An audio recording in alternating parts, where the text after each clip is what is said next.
these final days of the 2016 campaign, the media have been awash in leaks about James Comey launching new FBI inquiries into Hillary Clinton. Joining us now to look at the coverage, Ed Henry, Fox's chief national correspondent. So, Bret Baier and Fox reported, based on sources, that a separate FBI probe of the Clinton Foundation has been going on for more than a year, is very high priority, many interviews being aggressively pursued. NBC's Pete Williams says few want to call it an investigation. That's a term of art at the FBI. There was an initial inquiry opened a couple of months ago based largely on media reports and the book Clinton Cash. So is this becoming a battle of leaks? It is a battle of leaks, and we can get to the substance of the allegations in a minute. But first, I spoke to a senior FBI source who said Bret and others were right that there was this big meeting at the beginning of this year, FBI and the Obama Justice Department, where some of these FBI agents presented some serious allegations against the Clinton Foundation, wrongdoing, financial issues, and they got pushback, not just from the Obama Justice Department. Some people assume, well, that's just politics. They don't want it to come out in an election year.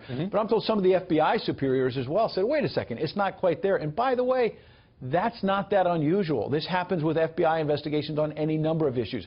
Agents present evidence, they present facts, they present hearsay, they present everything, and then people above them have to make decisions. By the way, Howie, that's what we do in newsrooms as well. You say, I want that story on the front page tomorrow. And I'm your editor, and I say, Ed, you haven't got it. Go back and do some more reporting. That's not unusual in criminal investigation. What is unusual is the way in which this is all leaked out, because this stuff is usually so closely held. I want to come back to that, but let me mention that Bret Baier clarified his report on Friday, saying his sources are now not certain that Hillary Clinton's server, the personal server, was hacked by, foreign intelligence agents. And he addressed a subsequent interview after his report in which he had said, yes, was asked about whether the investigations would continue after the election. He said, yes, our sources said it would, that they would continue to, likely an indictment. That was a mistake, Bret Baier said. He was sorry. He should have said they'll continue to build their case, and that was the right thing to do to clarify. But on this question of it's all playing out in public, I mean, the Wall Street Journal was the first to get at this, Ed, saying that FBI agents were pursuing this, were kind of hot on this story. But senior Justice Department and FBI officials didn't think they had much evidence. And they asked the agents to stand down, but some of them kept going.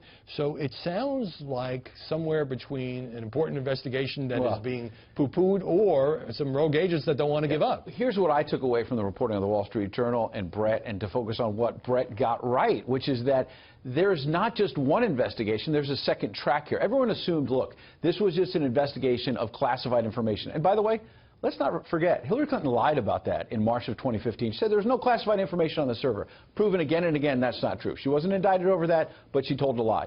Second track now that Bret was reporting on is that the FBI has been looking at the Clinton Foundation. And as I've been investigating this whole WikiLeaks situation over the last couple of weeks, is there a quid pro quo? We're not sure, but there's an awful lot of quid here. $12 million that we first broke on Bret's show from the King of Morocco going into the Clinton Foundation. Do you think they didn't want anything out of the Clinton State Department? Do you think they won't seek favors from a potential President Clinton? For $12 million? $12 million. That's kind of a lot of money. And so this is fruitful stuff to investigate. And by the way, Anthony Weiner's laptop, which goes back to the first track on was there classified information or not.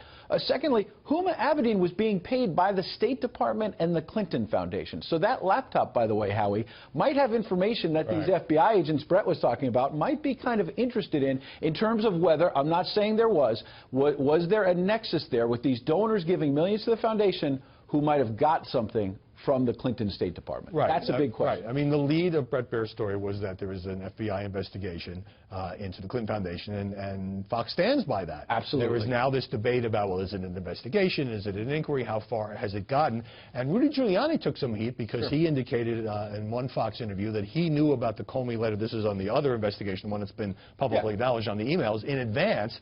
And then he kind of backtracked to say, well, he'd only talked to former FBI agents who obviously may be a conduit to current FBI agents. I used to cover the Justice Department. This is extraordinarily hard stuff to get. And as a reporter, you always like getting the inside scoop. But at the same time, law enforcement people are not supposed to be talking to reporters about ongoing criminal probes. And so why are these coming? Is there politics involved? I mean, look, Rudy Giuliani shouldn't have gotten a heads up on that. I mean, if he did, I don't really know. Trump supporter. But at the end of the day, that's a distraction and doesn't get to the main point of what Bret's getting at and what the Wall Street Journal was getting at, which is that let's follow the facts. And that's something for Hillary Clinton.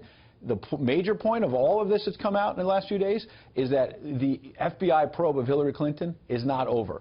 Win or lose, she's going to have big questions coming, especially if she wins, she's going to be dealing with James Comey as her FBI director. This is somebody who was nominated by President Clinton. As you know, they have 10-year terms. Yeah. So whether it's Donald Trump or Hillary Clinton, right, James Comey's still there. This is not going away. Right. I mean, we're not going to find out much more before Tuesday and Election Day, but this is not going away. Seems a safe assumption to make. Ed Henry, great to see you. That's what I'm sticking to, the facts. Thanks very much, Ed.